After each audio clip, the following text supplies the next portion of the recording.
সামনেই ষষ্ঠী, আর ষষ্ঠী উপলক্ষে আজ আমি আপনাদের জন্য একদম নিরামিষ আর টেস্টি একটা পনিরের রেসিপি নিয়ে চলে এসেছি। বাই দ্য ওয়ে, আমি আপনাদের Trisha and welcome to my channel Trisha sister ট্রিটে। আর আজকে আমি বানাচ্ছি পনির রেজালা। তাহলে চলুন শুরু করা যাক।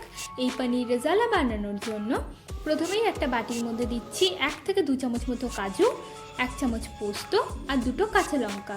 এবার অল্প জল দিয়ে এটাকে আমি একটা পেস্ট বানিয়ে নেব। এবার কড়াইয়ের মধ্যে আমি পরিমাণ মতো সাদা তেল দিয়ে দিচ্ছি, আর তেলটাকে আমি খুব ভালো করে গরম করে নেব।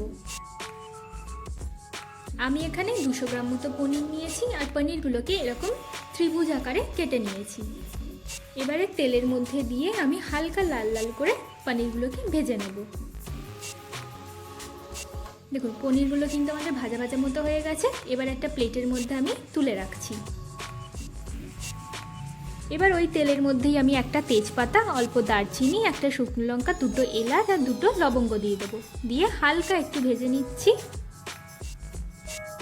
এবার এর মধ্যে আমি দেবো 1/2 চামচ মতো আদা বাটা, আর আদাটাকেও আমি হালকা করে একটু ভেজে নেব।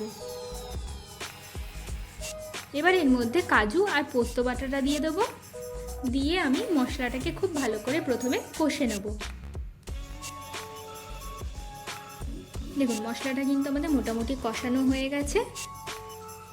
এবার এর মধ্যে আমি দেবো স্বাদ মতো নুন, 1 চামচ মতো চিনি, 1/2 চামচ ধনে গুঁড়ো, 1/2 চামচ দেবো জিরে গুঁড়ো, 2 চামচ মাখানার গুঁড়ো দিয়ে দিচ্ছি। দিয়ে এটাকে আমি আবার ভালো করে একটু কষে নেব। দেখুন, তেল ছেড়ে মতো এসছে। এবার এর মধ্যে আমি পরিমাণ মতো জল দিয়ে দিচ্ছি। জল দিয়ে খুব ভালো করে এটাকে আমরা মিশিয়ে নেব। এবার এর মধ্যে আমি 2 থেকে 3 চামচ মতো ভালো করে ফেটিয়ে নেওয়া টক দই দিয়ে দেবো।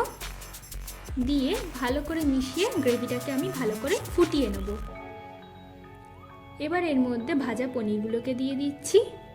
দিয়ে দেবো 1/2 চামচ মতো গরম মশলার গুঁড়ো, 1 চামচ গোলাপ জল, 1 চামচ মতো কেওড়ার জল, দিচ্ছি 1 চামচ ঘি, আর দিয়ে দেবো কয়েকটা মাখানা।